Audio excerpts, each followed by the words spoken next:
Welcome to Shotcallers. This is Dennis Postuma, your host, and I am granted the pleasure of being with Vicki Gunvalson, and she is the owner and founder of Coto Insurance and Financial Services, Coto Financial Inc. Vicki is also a retirement specialist and is an Orange County 5-star wealth manager, a Master Elite IRA advisor, a financial fiduciary, and also she's an international best-selling author. Vicki has continually received the national recognition as a qualified member of the $1 Million Roundtable. You may also know Vicki from the show The Real Housewives of Orange County, which as of 2019, she's been on for 14 years. But I know Vicki as an amazing businesswoman, always a fun time to talk to, and also a good friend, I consider her. So without further ado, it is an honor to have you on the show, Vicki. Thank you for joining us. Well, thank you for having me. It's been a long time, Dennis. 5 years, we've missed each other. Yeah, exactly. Yeah, it's amazing how caught up we get in our businesses and whatnot and in life. But yeah, it's been a long time, and excited to get back on track here. So. Me too. Vicki, I'm going to start out with how I start out each one of these videos. And can we go back and can we start with you telling us your story, how you got into business, how you became an entrepreneur, and share some of the bumps in the roads for some of those people who are scared out there doing it themselves. Yeah, it's actually a great story. At 21 years old, I got married, and at 22, I had my first child, and at 23, I had my second child, and at 27, I was finding myself divorced. And I was the girl that was going to be the housewife. I was wanting to have children and be at home and just be the great mother. Be careful what you wish for, right? So right. I just wanted to be a housewife like my mom. And life took a little bit of a turn, and I actually wanted to get some life insurance on my soon-to-be ex-husband. And my girlfriend had just gotten in the business. She also was a single mother, and she said, why don't you consider selling life insurance? We can do it together as girls. You can still work for your dad's construction company during the day, and at night you can sell life insurance. And I thought, well, okay, why not? So I went and did the classes and took my exam, and I passed it on the first try. And so I started working for a company called Western Southern Life Insurance. It was a debit business in the suburbs of Chicago, Illinois. Yep. And the first thing they did was they gave me this debit book from Cabrini Green, which is like the worst place possible for a woman to be at night collecting debit businesses. So what you were supposed to do is obviously churn them into, instead of $5 a week, $10 a week, and let's up your insurance. Yeah. And I came back with all these policies, and my manager's like, what are you doing? We don't get anything like this from our guys. Yeah. And I said, I just asked if they could pay $10 a week versus $5, and let's double their insurance. And so I ended up being on the leaderboard right out of the gate, and I was my girlfriend ended up quitting, and so I was the only female in a group of 40 men, and I would sandbag all my policies till Friday, and then I'd go on the board and write them all down, and all the guys were pissed off because they're like, how are you doing this? You work full time for your dad, and then you have children, and you're sandbagging these policies. And I blew them out of the water, and it was just really incredible because I could make my own paycheck. So I was right out of the gate, all in. 3 weeks after I sold my first policy, through the yellow pages. Back then, we didn't have the internet, we didn't have a cell phone. Right. Our cell phones were the size of our desks, And I was going through the A's. My manager said, when you have nothing to do, just dial for dollars. I'm like, I can do that. Dial for dollars. And I got this guy on the phone, and I said, do you have life insurance? I'm just calling people in your area. I've been able to help some of your neighbors. And he said, actually, I don't. I've got 3 little children. My wife would kill me if I spent any money on this, but I'm going to go ahead with it. So I went out and met him at his job site. He was a contractor. Signed the app. We got approved like 4 to 5 weeks. 3 months later, his wife called me, and she's like, we found your business card in my husband's wallet. He was just killed in a motorcycle accident. And I was like, I'll be right over. So I drove to her house, and she said, who are you? Do we have life insurance? And I said, I actually just insured your husband 3 months ago. And she's like, am I going to be okay? I don't work. I have 3 babies. And I said, we bought $500,000. Your house mortgage is $87,000. I padded it because I want to make sure we cover his salary of $60,000 a year. And we still are friends. And that was 30 years ago. Oh my God. So that changed my life. So the cemetery is filled with people that never expected to die. That was where I ended up saying I was home. And 31 years later, I'm still doing it. Wow, that's Yeah, just a little bit awesome. different now. We don't do it, dollar for dollars. We get the internet, we get our other ways of attracting clients. But Yeah. I think really for anybody that thinks it's an easy business, it's not. Yeah. You and I know it is not an easy business. It is not for the faint-hearted. I'm super conservative when it comes to spending. So I know there's going to be bumpy, bad months, and I have a reserve always. So, from there, you just kind of do your very best. And then I got on a TV show and, and there we go. Well, the good thing is you find out, it's funny because you find out how much, you wanted to stay at home, be a housewife and whatnot. And you just started adding the responsibilities. It really is entrepreneurial. I'm in a high-rise building in Irvine, California. I've got an office in LA. It's like, what happened? Yes, yes. And I love that you go back because so many people now, so many entrepreneurs now are complaining about, trying to get leads, trying to do this. You know what? If you're willing to put in the hard work, I mean, we can tell some old school stories. You talk about GPS and what that did for I had going to to beat people. MapQuest, and to page 32, down go through the grid. There was no GPS. And what about before MapQuest when you have to go and get like a county map and be like, I had the Thomas guide. It was this thick, and I had to find the county and then do this grid and go down. I was like, what am I doing? I'm on the side of the freeway on the, Eisenhower by myself in the middle of the night. So it was not fun. So if I can do it, anybody can do it, right? Yeah. And you know what's beautiful about it is people don't understand how much work it takes to get to that overnight success. They just see the glory days. Everybody sees the glamour. Nobody sees the grit. You know what I mean? A lot of grit you and I do, right? Yeah. But I wouldn't have it any other way. I don't know about you. I love what I do. No, I wouldn't have it any other way either. Absolutely not. So, I mean, when did you, just going back to that, when did you decide, okay, working for a captive company, because I've done that, when did you decide, okay, wait a minute, if I go out on my own, I can not only give my clients better products, but it leaves me more versatile. And yes, it's a huge step, but now I'm already to the point where I know what I'm doing. How did that transition happen? How did it go about? I guess I know the exact day and I know the exact time that happened. So I was in Illinois. I was now 32 years old. I was working full time in the industry with Western Southern Life. I became a manager, trying to mentor other people that were trying to come in, male or female. And I wasn't paid a salary. It was strictly all commission, but I was able to quit my dad's construction job during the day doing book work and just sell life insurance. I'm gonna let everything go right now. So, I'm like, oh, there's a bird over there. So I turn my volume down because I'm like this all the time. So I met a man named Don Gunvalson. Those of you that have watched the show, I married him at 32 years old. And he actually told me, if you want to get married, we have to move to California. And I'm like, I'm a Chicago girl. I am not going anywhere. Yeah. And I sat down with my mom and dad, and my father's like, you know what? Look at it as an opportunity. You're getting married at 32 years old. He wants to really kind of take care of you and your children, and you won't have to work anymore. I'm like, cool, I got this, Dad. So I asked Dad, I'm like, what do you think? Do I need to work again? He's like, no, I make my $100,000 a year. We'll be good in California. I'm like, okay. And I was there 3 days, and I got a brand new minivan. To me, it was brand new. It was green with the sliding, panels on the side with the door. I thought it was really cool. Yeah. And it was 5 years old, but that's what we could afford. And I decided to head out to a place called Costco. Everybody knows Costco now, but yeah. I didn't know it from Illinois. My girlfriend down the street said, you got to go to Costco. And I go, I don't know what that is. And she's like, you can buy food, you can buy basketballs, you can buy, linens, groceries, anything you can ever imagine is in this one place. You don't have to go to all these different stores. I'm like, okay. Took my van, went out there, brought Michael and Brianna. They were 7 and 8. They're now 33 and 32.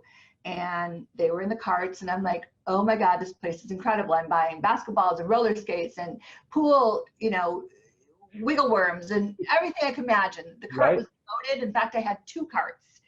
And I put it in this brand new minivan to me and shut the doors. And I thought, oh God, I don't work anymore. And what's he going to say when I get home with all this stuff? I mean, I bought ice cream and popsicles and corn dogs and anything I could imagine. Like a dream come true, right?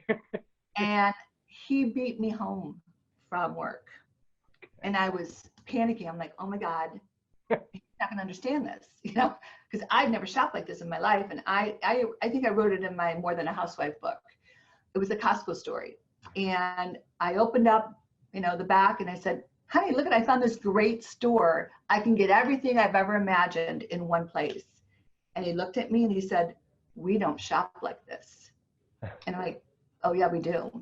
I've always had my own money. I've always managed my own money, put my money into this house with him. And week 1 of in California, I was a mess. We got in a horrible fight. He said, you take everything back. And I called my dad. I said, I want a divorce. I cannot be under the thumb of a man like this. And he goes, no, honey, you don't get a divorce. You go off and get your license, and you go off and make more money than him, and he will never be able to tell you you can't shop.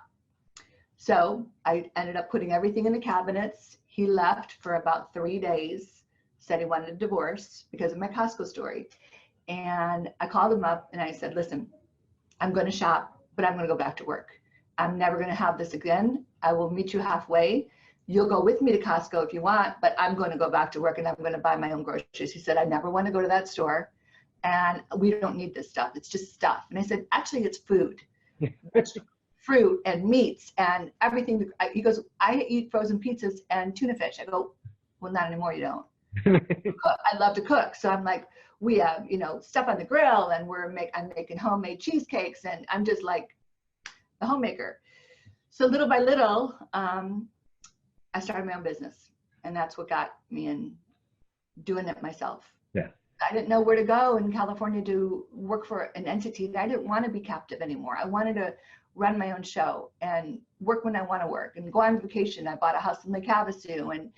And so the moral of the story, fast forward 20 years, I divorced him in 2010, filed for divorce in 2010. Too much conflict all the time. It was always about money, and it was always about my children. He didn't like my children, and that's a big deal breaker for me. So my kids were in college. He still didn't like them. He called me Miss Samsonite because I had baggage. I'm like, no, they're kids. Yeah. So moral of the story is I had to pay him alimony at the end of this marriage. What a change of events, right? So he got a forensic accountant in my practices and my businesses, and he was able to prove that he was entitled to this lifestyle that I gave him. And I remember that Costco story, and I thought, where would we have been if I didn't pursue what I wanted, was to be independent financially. Yeah. It hit me hard financially when I gave him that big 7-figure check. Yeah, I'm sure. But now we're now 3 years out. It took me 6 years to get it finalized. Lots of attorneys, lots of forensic accountants. He's a good guy. He just wasn't a good husband, and together we weren't good. So I don't want anyone to think like he's a bad guy. He just should have never probably been married. He was 42 years old, getting married for the first time, never knew how to share. And now he's 66, and he said he'll never be married again. He just doesn't like to share his money. He's very conservative, and he's sitting fat and happy with, a couple houses paid for and his boat on the river. And, I'm like, okay, cool. I'll work my 12 hours a day and I'll get back to you in a minute. Yeah. So that was kind of the role of how life changes. And, the interesting part of life is you never really know what's going to happen at the end, right? What would you say for the business owners, the people in business and the entrepreneurs and the executives who, a lot of them don't understand the importance of life insurance and don't understand the importance of retirement planning. And so before we get into other things, I want to talk about that. And you obviously shared a story about life insurance. I always think that's always put on the back burner, retirement planning and life insurance for business owners and for entrepreneurs. I'm going to give you another quick story, because I think stories are super important to relate to all over, right? So yeah. I did a workshop about 8 months ago in a beautiful restaurant, paid $50 a meal. As I'm sure you know, it costs us a lot to host these workshops. Yep.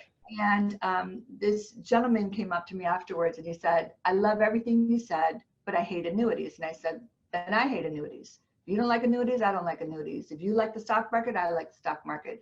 But I'm not selling annuities. I'm selling a plan. And he goes, okay, well, if you won't sell me an annuity, then I'll come in with my wife. I said, okay, that's fine. We will not talk about annuities. So he came in, 68 years old, a physician down at the hospital here in Mission Viejo, ER physician, worked a lot of hours. I said, when do you plan on retiring? And he said, you know, I really don't have a date in mind, but let's say 70. Let's say 70 to 71 when I can have to start taking my RMDs and when I think I can maximize Social Security. And I thought, okay.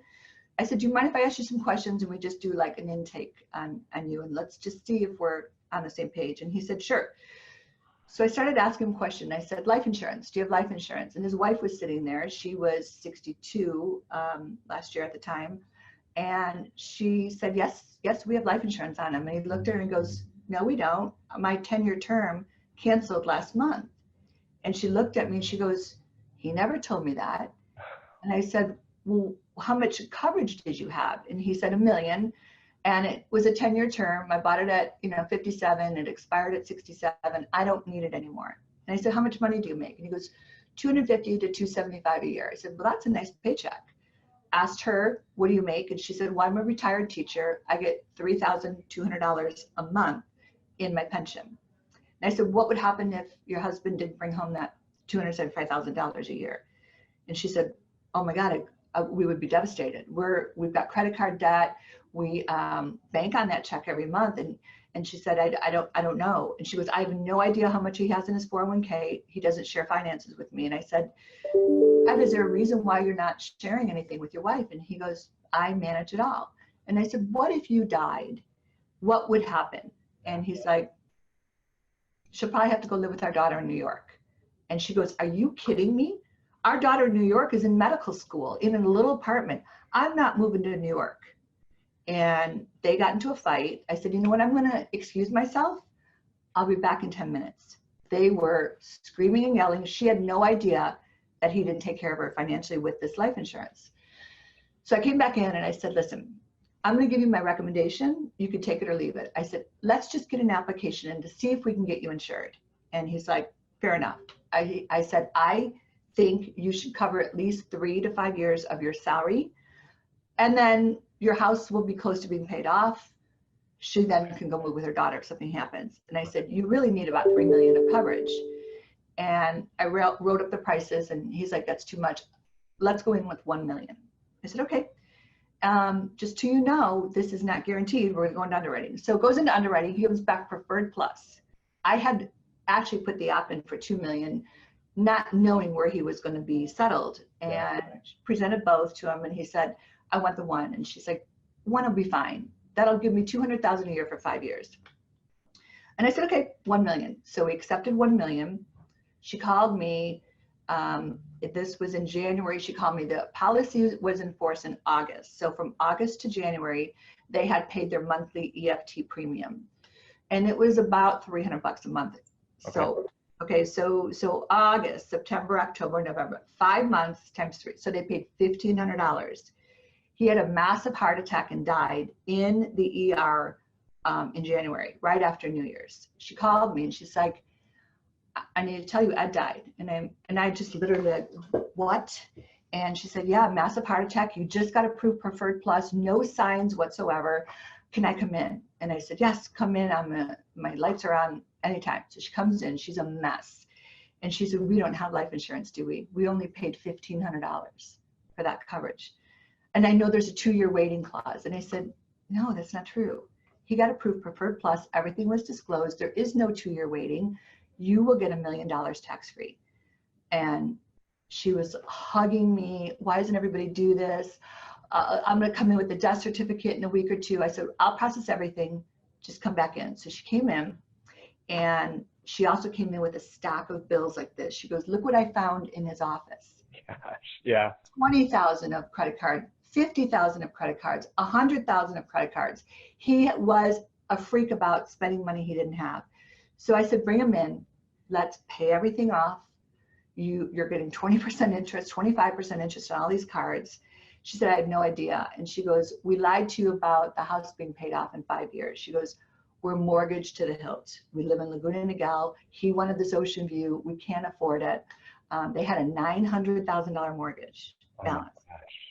So I said, well, if I would have known this, you should have disclosed this to me. I would have made sure and had him sign that he's going against my recommendations to cover that mortgage, cover 5 years of salary, on and on and on. And she said, well, we didn't know, so what do we do now? And I said, well, you're gonna have to sell your house.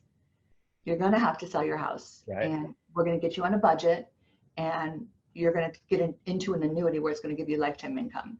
She said, okay, I don't wanna ever worry about the stock market. I'm totally different than Ed. And so we did. We put 500 into an annuity. It's giving her about 30,000 a year income. Sold her house. She got into a little condo. She's got her pension, and it's it. So those stories, when you change somebody's life like that forever and ever and ever, will resonate in me all day long. And when the people that don't listen to me, I get so mad, because we know more than them. We know what we're doing. Just listen to me. And maybe because I'm a female, they don't want to think I know more than them. Maybe it's an asset. Maybe it's not an asset. I don't know. But somehow I've got stacks of files all around here, people that didn't listen to me. And I'm like, how do I get to those people other than continually telling them stories? They're just stubborn. You know, this guy over here, I was planning an $800,000 annuity. Tomorrow he's coming in with his girlfriend. He's in Wells Fargo, all in stocks. I created an income plan for him, moved over half of it, and then the other half was staying in the market because he loves the market. He calls me last night. He says, my girlfriend wants me to stay with Wells Fargo. Really? Okay, good luck. Yeah. No more communication. I mean, it's like, I don't understand the mentality of an income plan and the stock market. I just want to know how being in the constant spotlight or being so well known has helped your career. Is it helpful, or is it a detriment? And the other question is, what advice do you have for people to deal with that? Because honestly, it was one of the most intelligent conversations I've ever had about life insurance. And then you have to step out of that mode for a second, and you came back right to it. And we're like, okay, where were we? So it's like I have two different heads on me. Like, which conversation do you want to have right now? Absolutely, it was amazing. Yeah. You know, it is hard, and it all depends upon what season I'm in. Okay. Gotcha. So when Bravo, at that time that I was dating Brooks, who I believe you met, right? Mm-hmm. I think so. Yeah. Yeah. So he was my bad boyfriend that I left my husband for, basically, because he was filling up my love tank, and he was telling me everything that I wanted to be in life, was beautiful and smart, and I'm a 10-talent woman. I mean, he was filling me up from Southern Mississippi. I mean, this guy just had it down.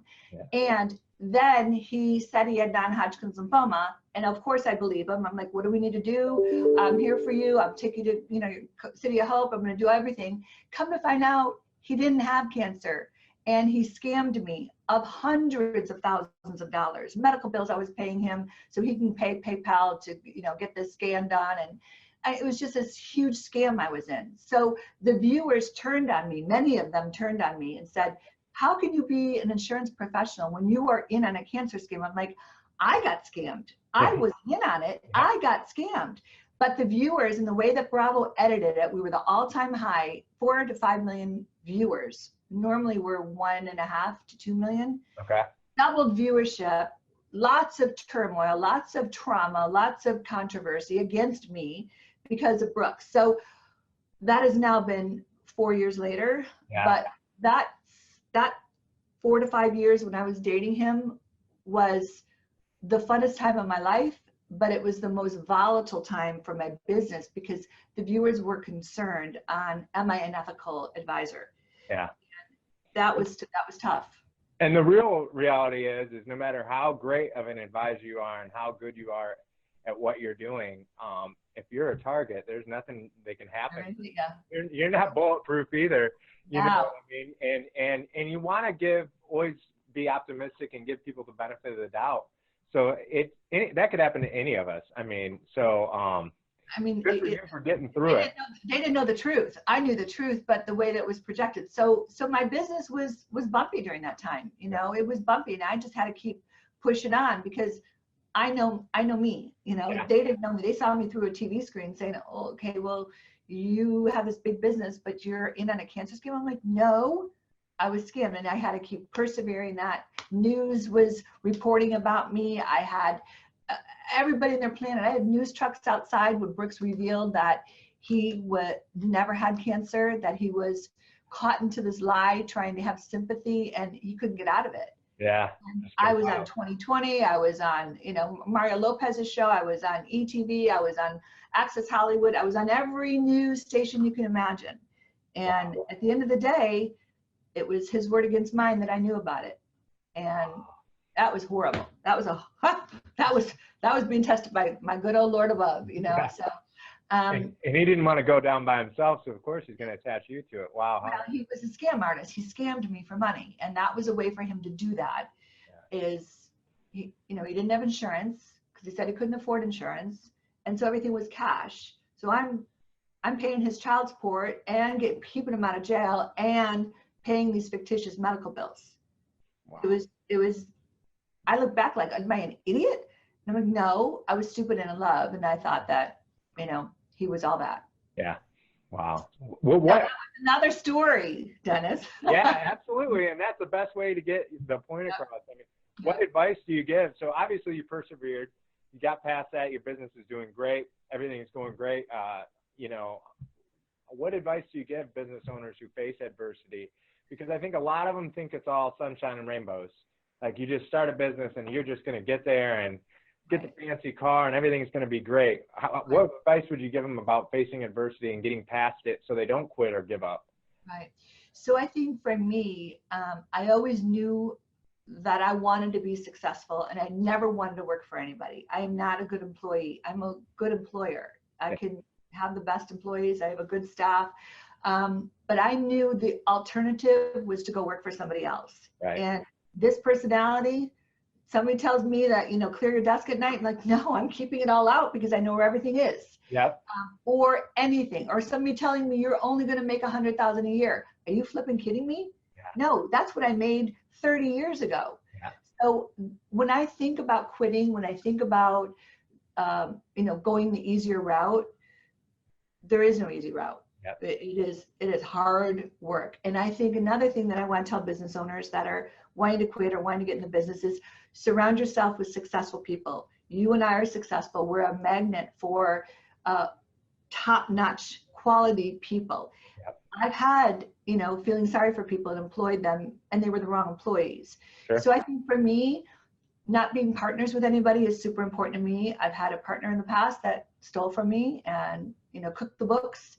Can't do that. So I'm a one-man shop in regards to ownership, and then I'll hire my team below me. So those of you that are contemplating being a partner, you might work more than your partner, and how are you going to split the profits? How are you going to split the income? That's going to bug you, right?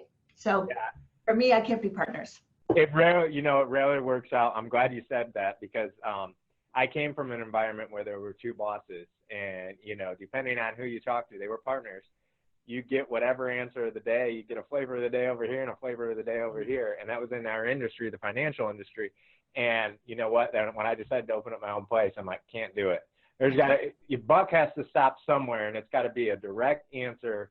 Who does it? And then if I'm working 18 hours, guess what? I reap the rewards. That's the beautiful thing about business. If I work 18 hours and my partner works 4, how can you split it? Yeah. Not good. I love what you said about surrounding yourself with good people, because we can bounce ideas off each other all day, completely different side of the country, and we can both reap the benefits. It's about your network and surrounding yourself with successful people. So that's a very good point. Because the bad people can drain you. They can mother you, and they can leech from you, and they can hurt you. But if you're with good people that really I want you to be so successful. I want you more successful than me. I wish you the same for me, so if we have that same in mind and we can continue to do our job really, really well at a very high level, we got this, but if we have somebody dragging us down under the water, wanting to like smush us, it's like, go somewhere else, and leave me alone. But that's the hard part. Our minds can play tricks on us, right? Absolutely. Successful. What is my real job? Is it a TV actress? Is it a financial advisor? At the end of the day, when I lay my head down, I'm a financial advisor, and I can run my plans up against anybody. So TV just was a little bit of an asset for a period of time. It will end someday. but it's been a great ride. Yeah. And yeah, it's neat that you don't have to give up on your love to also enjoy other things in life. Right. You know what I mean? Right. That also comes from the backbone of you didn't start in the financial industry yesterday. No, You had no. a base way before you ever were on TV. Right. And it continued to carry through, and you constantly work. I know you work just as hard as me, and it's all day, every day. So, I mean, it's funny when we're shooting emails back and forth about when we're going to do this and whatnot. And I'm like, I have a half hour right here. This is the only half hour I have. exactly. Yeah. You're like, okay, well, we'll make that work. Sorry about that. Yeah. No, that's perfect. Just one last question. If you could give one piece of advice to the Vicki who started her own business, however many years ago, what would it be? Ooh, I think, first of all, to have a really good business plan, a good marketing plan. You cannot go door knocking. You cannot go through the white pages like I started. You have to have a really proven system on how you're going to attract those clients, whether it's through workshops, postcards, internet. You got to surround yourself with a marketing company that can feed you those leads, because you're going to burn through them super fast. Example is my son, 33, graduated University of Colorado Boulder with a psychology degree, and he realized he didn't want to be in the psychology industry. Right. He didn't want to be a psychologist. He didn't want to be working in a medical facility or anything like that. And he was out looking for jobs, and he called me. He's like, I kind of think I want to sell life insurance. I'm like, what?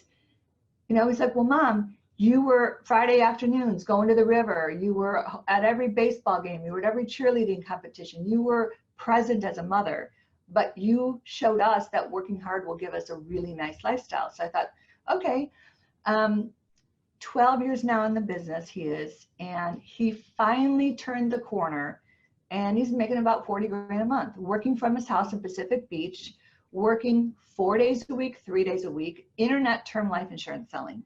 So I said to him, you need to come into the office more from San Diego to Irvine, and you need to know more about what I do. And he goes, why do I want to be stressed out? I'm like, okay, I'll get right back to you on that one. That's a great question. He's a millennial, they don't want stress. They want to just do what they want to do. And, he'll wake up at 10 a.m., make 30, 50 calls, sell half of them, go take a run on the beach, go surfing. Like, he's just, he's got the life O'Reilly. I'm like, yeah. Okay. So internet term life insurance selling, no residual income, but it's a day job. Most of us have a day job anyway. So right. I've kind of been telling him, you need residual income. It's like, Mom, my friend down the street that works for Zillow doesn't have residual income.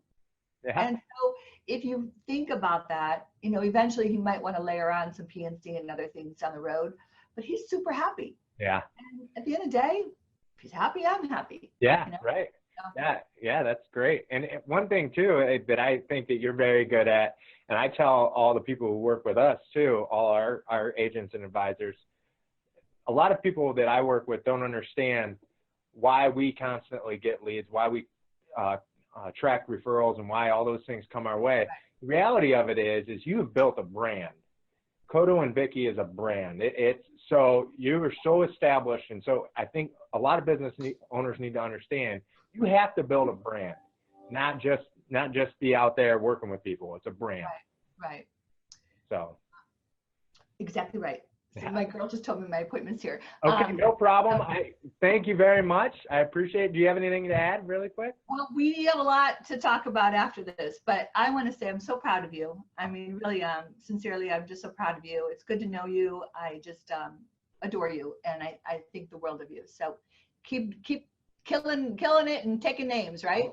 Yes, thank you. And I appreciate everything you do, and I appreciate you. Thank you very much. And so let's stay in contact. I want to talk to you about, just different things. So I wish you the very best. Thank you, Vicki, very much for being on the show. We appreciate it. All right. Take care.